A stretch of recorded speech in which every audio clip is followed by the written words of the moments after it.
Hello. So, do you ever feel that you are not able to address your child's non compliant behavior? Well, that's what we are going to look at today. Hello, everyone. My name is Apurva. I am the founder of the Visionary Parent Community, and I am on a mission to help 1 million parents build a vision for their children and hence empower their relationship with them. Now, today we have a very special topic to discuss. By the way, let me tell you, it's middle of the night and I'm doing this video. It's 12:07 a.m. because I have committed to my accountability partner that I will be creating videos. My kid is asleep and I have committed that I will be creating videos every single day for 21 days. Now, that's why I'm making this video. It's middle of the night and I'm still feeling very fresh doing this video because I'm really excited to share with you all the learnings that I have had with my kid. I have implemented these strategies with my kid and I have seen tremendous progress in my child's thought process. So let me share my screen and let's get started.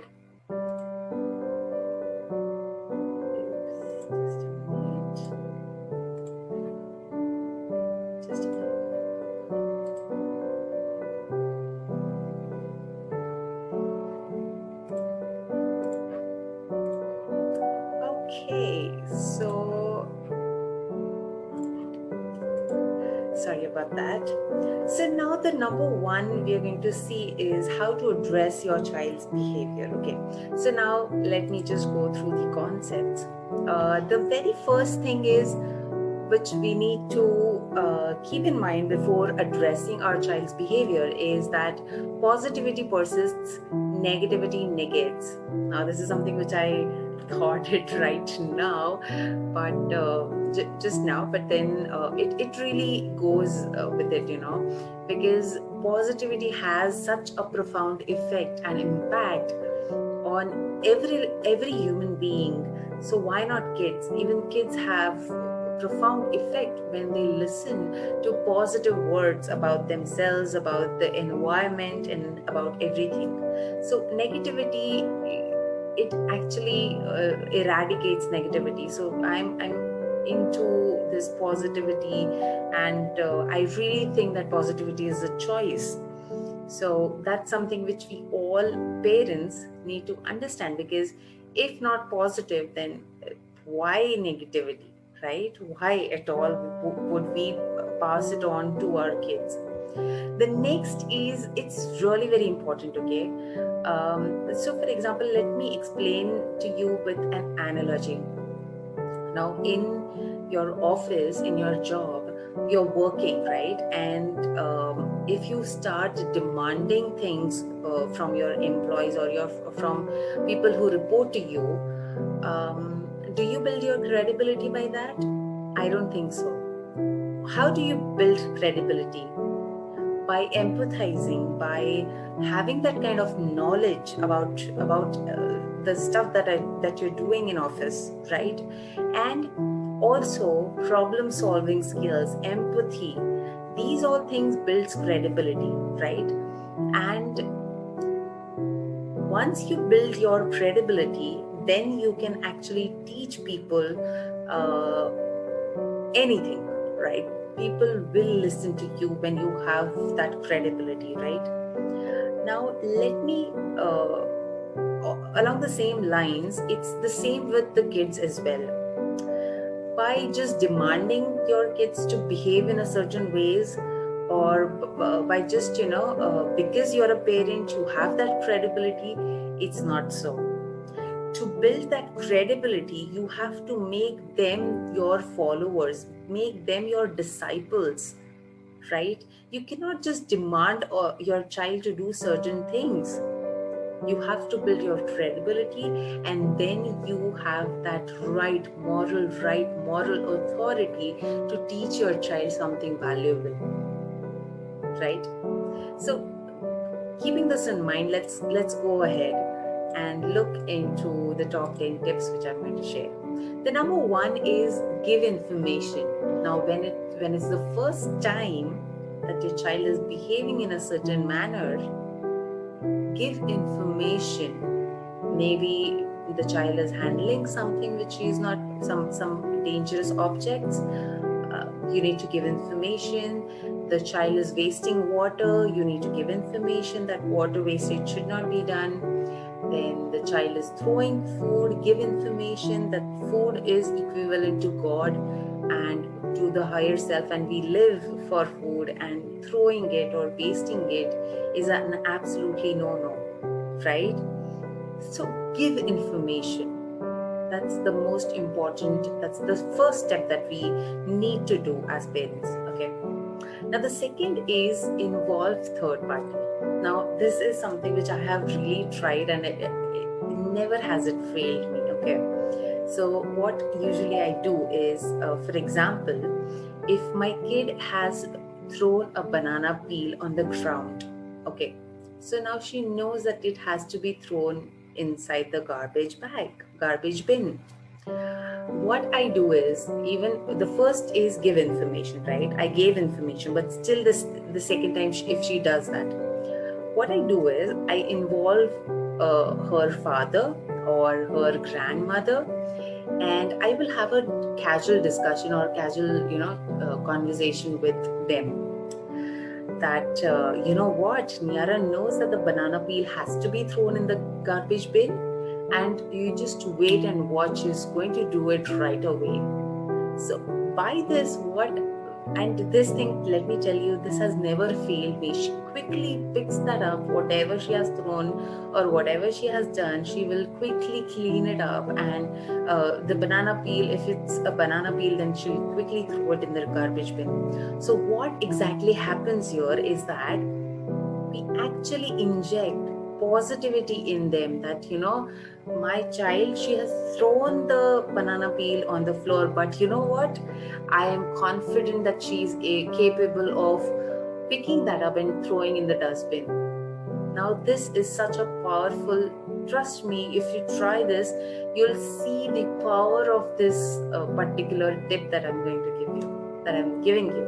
So try this and let me know if it really works for you. Involve a third party whenever your child is doing something mischief, or something she did that she or he did that they're not supposed to.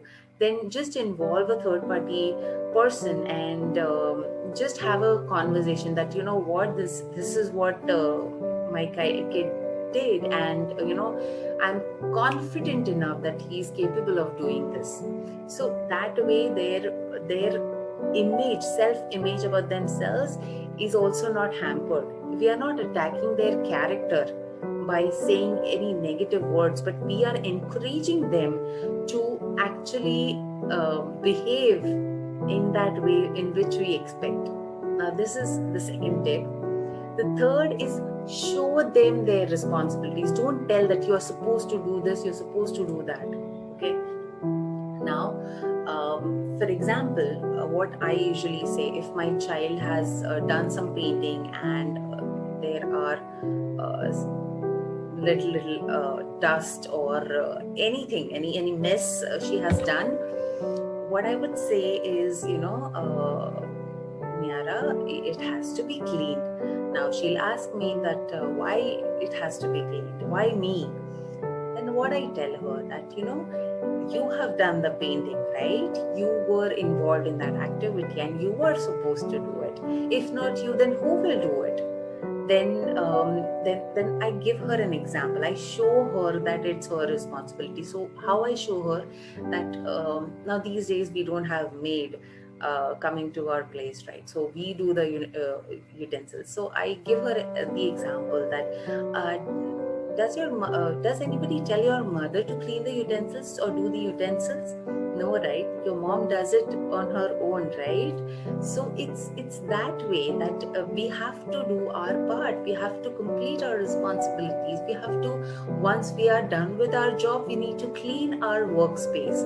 So that way she really, now repetitive repeatedly I have told her. So now she understands that, this is something which I have to do alone. Nobody is going to help me in this, and then she actually does that. The next is power of storytelling. Now, this is such a powerful technique to actually ingrain excellent value system in your child. Now, if suppose you don't want your child to hold objects, obviously, which can cut your child's hands or something of that sort, they are destructive objects, right? What I do is, one day my kid was trying to take a knife, right?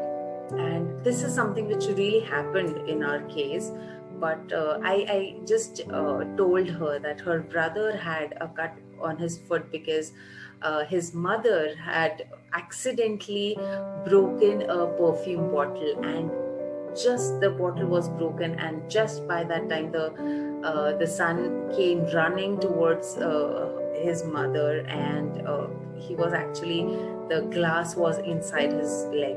So I told that story, that happened, and then my elder nephew, the younger nephew was harmed, and the elder nephew called my mom saying that, grandma, you just come soon, Shrina is bleeding, and so I told her this entire story, and then she understood that it's really harmful for me to handle it. So, but yeah, so you can actually tell a story related to your life, or story which you can relate, or some fictional stories are also fine. But storytelling has the most powerful impact on children's lives, because children are imaginative. They have unlimited imaginative skills. So just tell them stories which you want to address any behavior related to that kids naturally acting that behavior, right? So you can tell that story. The fifth is use of clock. Now, if there is a time when you want some time for yourself, right? And you feel like you can give something, or your child is demanding something, right? You can actually use the clock and tell them that when the clock strikes this, that time I'm going to give it to you. So that will also teach them delayed gratification, because if we instantly give them what they want, what they ask for, maybe they wouldn't value so much the things that they get in life. So delayed gratification is something which I also practice daily. So you can use clock in those terms, that okay, fine, in half an hour I'll be giving you that. When the clock strikes this, it can be anything, right? Sixth is substitute no with yes. Now, most of the times what we parents tend to do is that we try to negate or try to say no in every little exploration or every little thing that the child wants to explore, isn't it? Now, for example, if my child says that I want to go for a sleepover to my friend's place, can I go? So, or something like, I want to go to the playground, can I go? So instead of saying no, we haven't done with dinner, or we haven't done with lunch yet, I would say that yes, of course, but after dinner or after lunch. So that way she knows that, okay, fine, at least I'm allowed to go, right? So whenever possible, just substitute no with yes. That will actually, make their behavior to be much more calmer. The seventh is positive words, use of positive words. Now, let me give an example. So you tell me, how would you perceive these two sentences. The first one is, Niara, if you do not clean your room, you will not get an ice cream today. And the second sentence is, the one who cleans the room gets an ice cream from me today. Yeah? So you see the difference between the negativity and positivity, right? Right in the start of the video, I told you that negativity, it'll actually negate what you're saying. Now, if you say that, Niara, if you don't clean the room, you won't get an ice cream. So what your child is focusing on, you won't get an ice cream. So that's what the child is focusing on. But if you say that one who cleans the room gets an ice cream from me, so those positive words are what is going around her head, and then she'll quickly do the chore or whatever. She will clean the room. She has done that. She always does that. And then she comes to me, okay, fine, I'm done now. So that's the kind of effect the positive words have. Now, 8th is reverse psychology. Now, this is amazing, okay?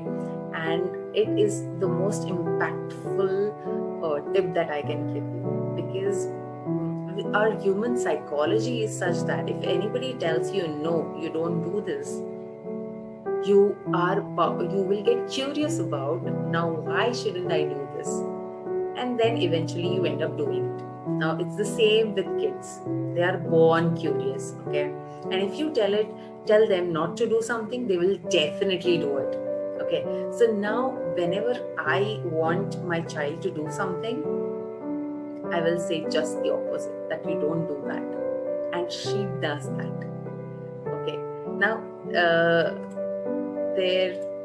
so what I usually do is, so today itself, what I did was that the room has to be cleaned and I had to do my utensils. So what I did was I kept a little competition between both of us, and I told her that the one who wins gets to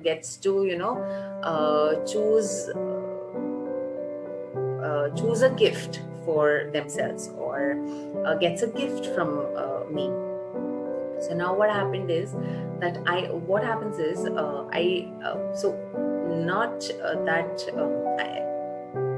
don't emphasize on the gift much, but then quickly what I say is that you don't win, please, I have to win, so let me do it.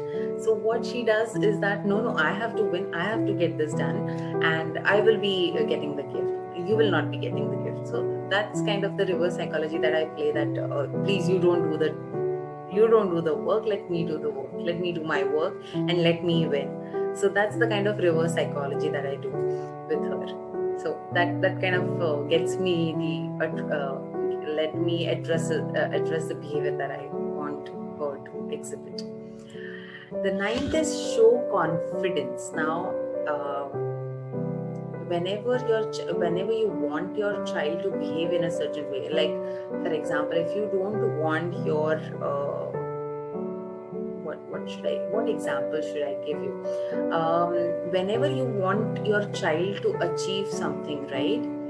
So instead of just telling them that you need to do this or you need to do that,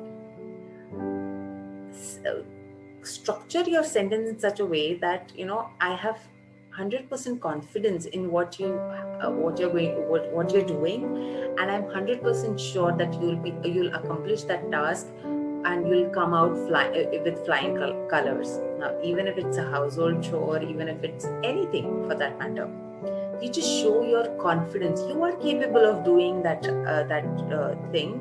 Then why not? You should do it. So that kind of makes them really want to do that thing, want to do that chore maybe. Yeah. And the last one is connect with your child. Now, there are certain behaviors which we cannot we can only see the behavior, but we cannot see what's going on inside the child's brain. suppose if the child is under a lot of pressure or under a lot of stress, he might exhibit aggressive behavior or repressive behavior. But what we really want is expressive behavior, right? So expressive behavior means the child is sharing with you what all things happen in the school. For example, if the child is being bullied at school and if the child is being aggressive at home, what we parents usually do is we focus on the behavior that the child is exhibiting. But behavior is at surface level. I always say that behavior is at surface level. There are multiple layers below that, and the most so the behavior is attached to a belief, or the behavior is attached to some situation which the child is undergoing. So if the child is being bullied at school and if the child is behaving aggressively at home, that means probably there is some problem. So obviously we won't be knowing that he's being bullied at school, but if we just focus on the behavior that, okay, fine, the child is being aggressive, now let me teach him a lesson, now let me punish my child, that is definitely not going to work. Now, if you connect with your child deeply, like, I see that you're being aggressive day by day. Is there something that is really bothering you? You can share it with me. You don't have to be friends with them. You just have to be friendly with them, right? And that's the way you can address your child's behavior. Right? So these are the top 10 tips which I have actually experimented, and only then I'm giving it to you, because I strongly believe you practice, you learn, you practice, and then you preach. So that's what it's all about. And if you really like this video, your logical next steps would be join my FB group, join my Telegram group to get more such updates on what videos I make, or if I have some webinars coming up, I will definitely include or invite you to my webinars, because that's where I am going to go deep down on every little aspect of parenting, right? So I'll see you next time once I'm done with today's video, and thank you so much for watching it till the end. And if you really like my videos, do subscribe, like, comment below. Thanks so much. Bye-bye.